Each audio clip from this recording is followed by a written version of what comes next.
Yo, vous allez bien? Moi en tout cas je déborde d'énergie car aujourd'hui on aborde les sujets les plus intéressants et les plus motivants de cette chaîne. Un top 10 sur les entraînements les plus durs de l'histoire du shonen. Si tu crois que tes entraînements sont durs, bah t'es pas prêt pour ce qui va arriver. Des entraînements inimaginables que aucun d'entre nous pourrait arriver à faire. Et bien sûr l'objectif de cette chaîne, c'est de réussir à faire ces entraînements, un de ces quatre. Avant d'aborder le sujet, j'ai besoin de ton aide. J'ai pas trop d'idées pour le prochain Final Flash. Donc je veux que tu me dises dans les commentaires quel est le prochain sujet que tu veux que j'aborde dans le prochain Final Flash. Et en passant, j'en profite pour souhaiter un bon anniversaire à mon pote Seb. Alors, bon anniversaire Seb. Bref, prépare-toi à redoubler d'efforts dans tes prochains entraînements, parce que ce que tu vas voir va être du très lourd. Et ça commence maintenant. XO!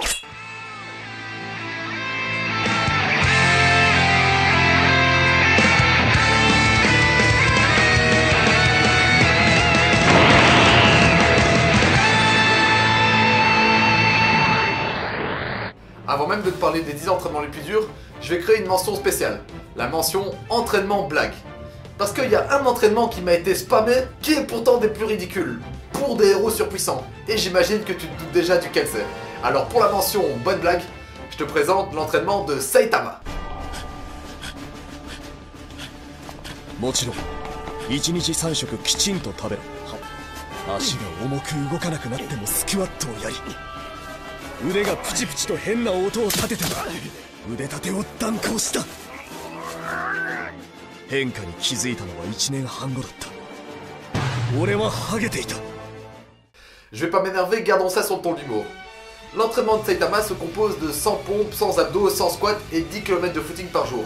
Mais vous vous foutez de ma gueule, comment vous avez pu me proposer cet entraînement de merde? Je vais pas faire ma mauvaise foi, l'entraînement de Saitama, pour nous simplement, est vraiment dur. Mais dans son cas, dans le monde du shonen, du manga, etc., c'est de la merde. Il y a eu tellement pire, on peut même pas oser le mettre dans ce top 10. Ça serait une insulte à ma chaîne. Et d'ailleurs le gag, parce que son entraînement c'est un gag au final, c'est que le gars est devenu l'homme le plus fort du monde avec l'entraînement le plus pourrave de l'histoire du shonen. C'est juste ça, c'est une blague en fait. Donc c'est même pas sûr que ça soit son vrai entraînement. Et ça me rappelle un youtubeur qui avait essayé de le faire tous les jours. Il s'est niqué les articulations. Je sais pas si vous vous rappelez, Saitama V2. Il a dû arrêter, donc l'entraînement de Saitama, mention blague. On peut enfin commencer maintenant, avec des vrais entraînements d'éther. En 10ème place, l'entraînement d'Izuku, de My Hero Academia.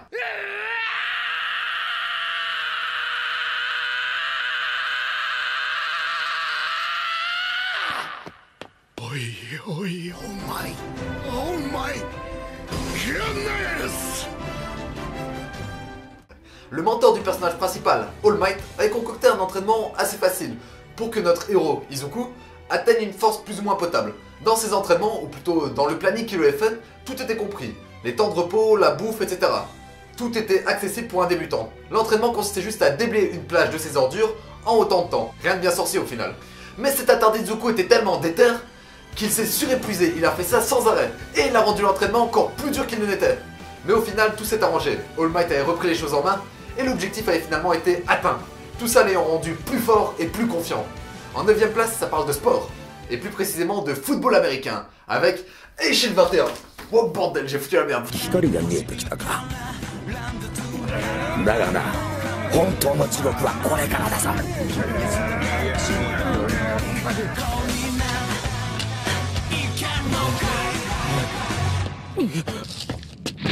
Alors je vais essayer d'expliquer l'entraînement sans trop te spoiler. Après une défaite, l'équipe du protagoniste devait subir un entraînement sévère pour monter en niveau. Et ce qu'ils ont fait s'appelle la Death March, qui consistait à faire une traversée de plus de 2000 km. Senna, le running back, devait courir non-stop, avec un caillou dans lequel il devait shotter sans s'arrêter. Et les gars de la line devaient pousser le bus durant les 2000 km. Je te dis pas la torture. D'ailleurs à la base cet entraînement était réputé tellement dur qu'il ne devait pas le faire. Le coach expliquait qu'il avait perdu un de ses genoux à cause de cet entraînement justement. Mais le quarterback Hiruma était tellement déter et avide de progression qu'il a insisté pour le faire. Ce qui les avait finalement fait progresser de malade. J'imagine même pas le gain de force qu'ont pu acquérir les linemen à pousser un bus sur autant de kilomètres. Ça doit être super hard et la progression doit être énorme. Bref, passons au suivant avec cette fois-ci du JoJo Bizarre Adventure. Oula! いつまでもここにへばりついていても拉致が開かねえ。刻むぜ波紋のビー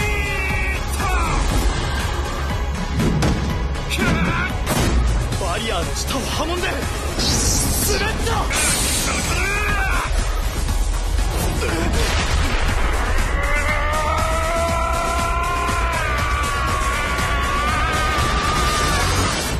Les plus vrais d'entre vous le savent déjà.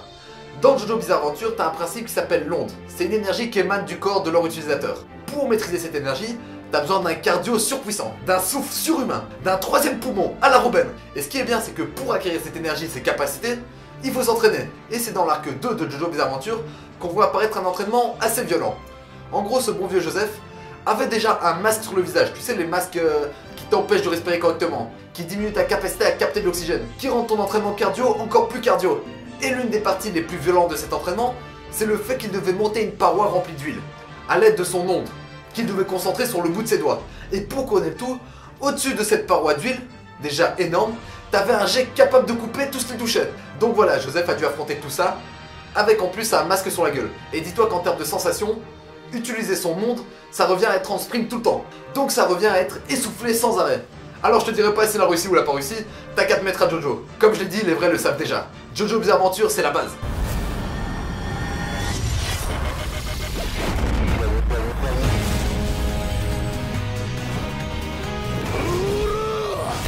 Bref, attaquons l'entraînement suivant avec celui de Kenichi, le plus fort des disciples.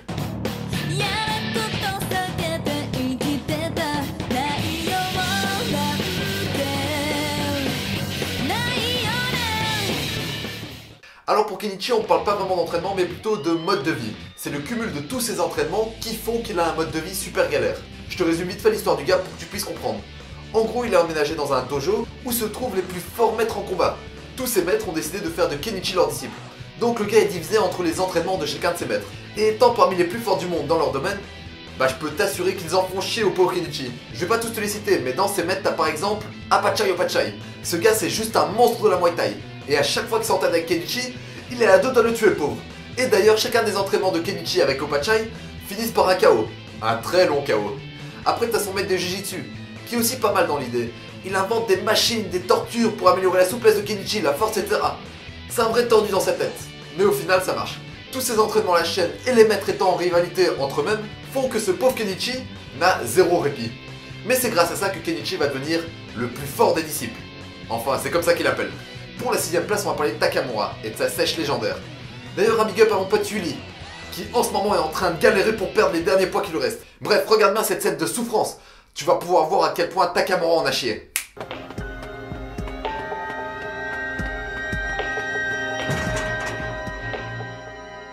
Ato 4 kilos.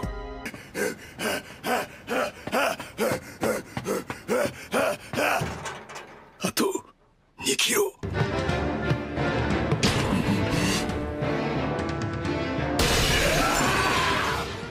Alors Mamoru Takamura, un des protagonistes du manga Hajime no Ippo. Ce personnage est un très bon boxeur, mais il a des ambitions hors du commun. En gros, son objectif c'est de réussir à conquérir 5 ceintures mondiales, 5 catégories de poids.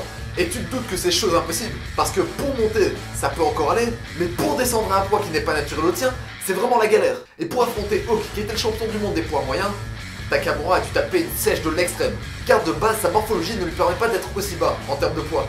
Donc le gars va devoir complètement se déshydrater, s'assécher, perdre tout ce qu'il a en graisse et perdre tout ce qu'il a en muscle. Tout ça en gardant des entraînements constants et intensifs, sans parler du fait qu'il devra combattre à un poids proche de celui de la pesée.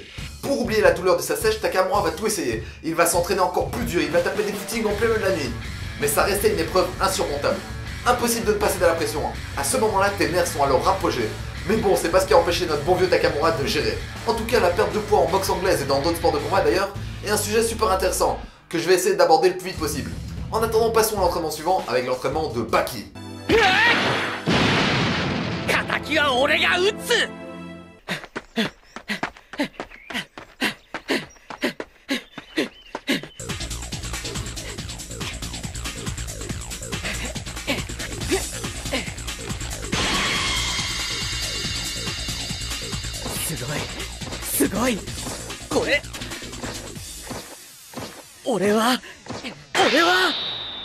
Baki, 13 piges et surtout le fils de l'homme le plus fort du monde, Yujiro Hanma.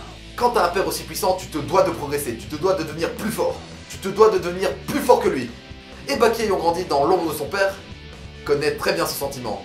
La rage de vaincre, la volonté de progresser, alors que ce n'est encore qu'un gamin. Malgré son grain de beauté de salope italienne, ça en fait un personnage très charismatique, et juste de par sa volonté. Et un des entraînements qu'il a fait qu'on peut voir, reflète très bien cette volonté, cette rage de vaincre. En gros, le gars a tout lâché et est parti solo dans les montagnes, avec assez de vivres et assez de matos pour s'entraîner.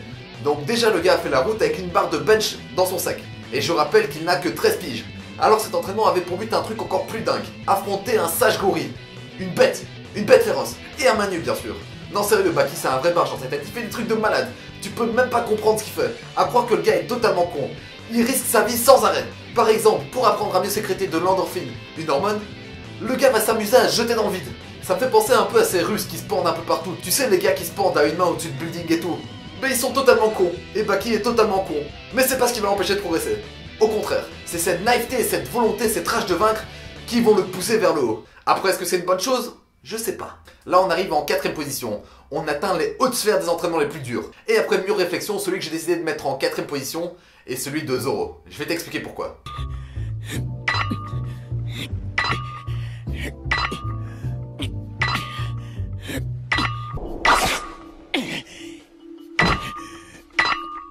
俺は甘いまだ俺は弱い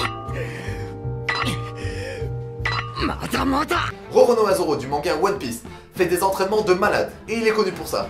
Tu le vois s'entraîner avec des poids surhumains, des poids inimaginables. Tu te demandes d'ailleurs comment leur bateau peut flotter avec autant de poids à bord, c'est déconné quand même. Mais ce qu'il faut savoir avec Zoro, c'est que le gars est super fort. Et ses poids sont juste à l'échelle de sa force. Alors je sais plus où je l'avais dit, mais ce qui me dérange avec Zoro, c'est que contrairement à Rock Lee ou d'autres personnages qui ne s'arrêtent jamais, le gars boit beaucoup et le gars dort beaucoup.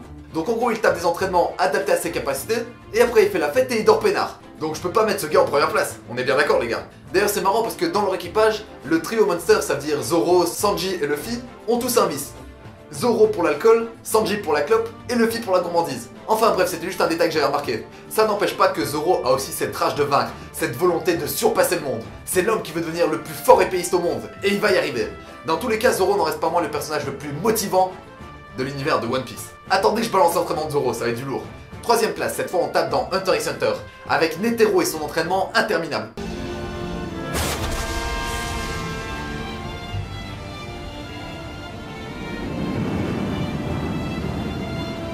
Inori, kamaete, tsuku.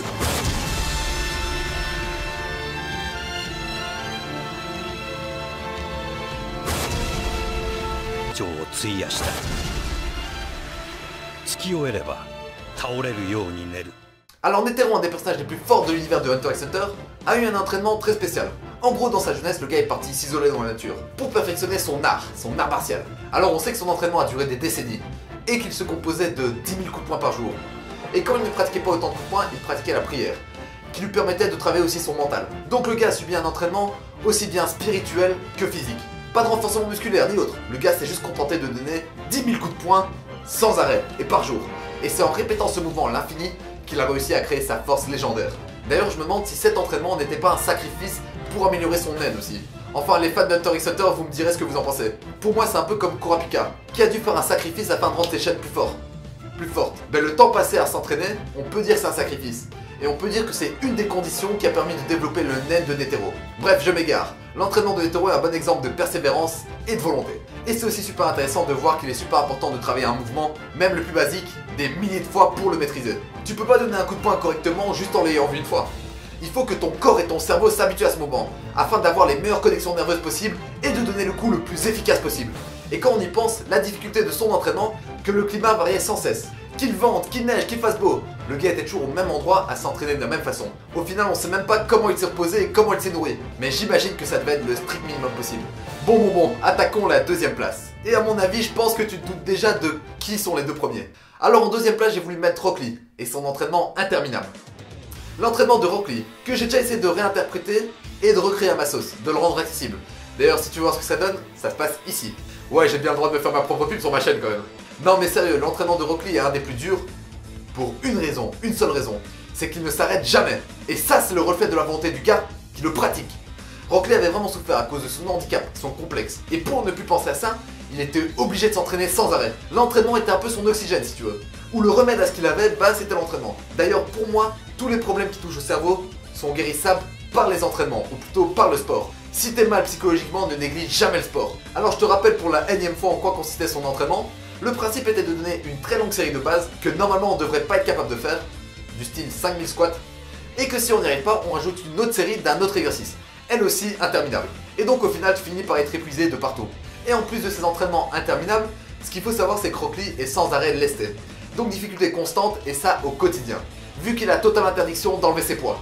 Et finalement, tous ces entraînements qui ont endurci son corps et son mental ont fait de lui un des ninjas les plus forts en taijutsu. Cependant, il existe un entraînement, ou plutôt un personnage aussi, voire plus barge que Rock Lee. Et je pense qu'on le connaît tous. Il s'agit bien de Vegeta. Vegeta, le prince des Saiyans. Vegeta, la hargne et la volonté d'avancer à l'état brut. Je voulais devenir fort, c'était mon seul objectif.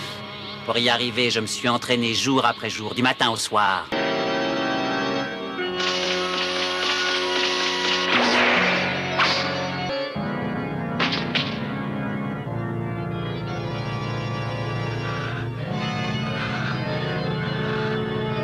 Avant même de commencer mes explications, que personne n'ose cracher sur la VF de Vegeta. C'est l'une des meilleures au monde pour moi. Mais c'est quoi ce délire? C'est qui? C'est qui? Tu ne sais pas qui c'est? Lamentable petit vermisson! Alors Vegeta, rival éternel de Sangoku, éternel second. Pourquoi?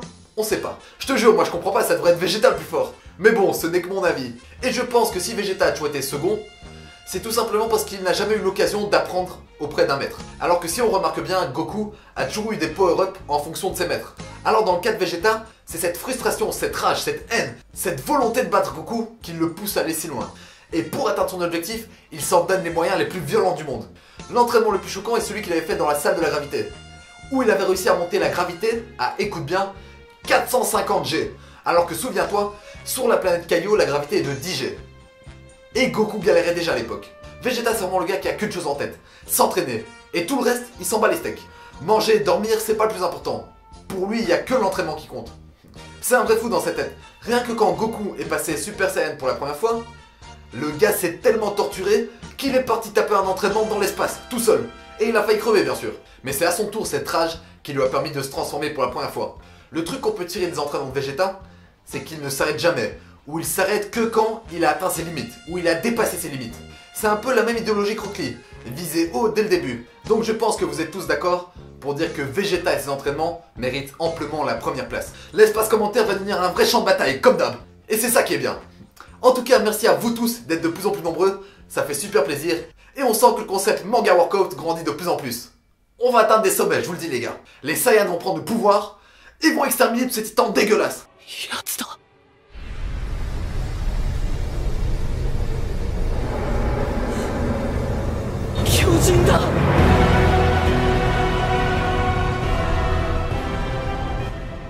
Alors après avoir vu tous ces entraînements, je compte sur vous pour redoubler d'efforts. Nos entraînements c'est la merde. On est des merdes les gars. On peut pas rester à ce niveau. Et on se dit à la prochaine pour une nouvelle vidéo. Jarana!